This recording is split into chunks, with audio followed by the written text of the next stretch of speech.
বোঝে না মনের ব্যথায় আমি ভালো নাই। প্রেমের মাঝে এত ব্যথায় আগে বুঝি নাই।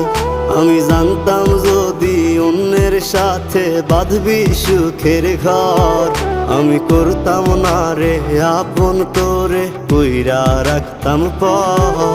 আমি জানতাম যদি অন্যের সাথে বাঁধবি সুখের ঘর, আমি করতাম না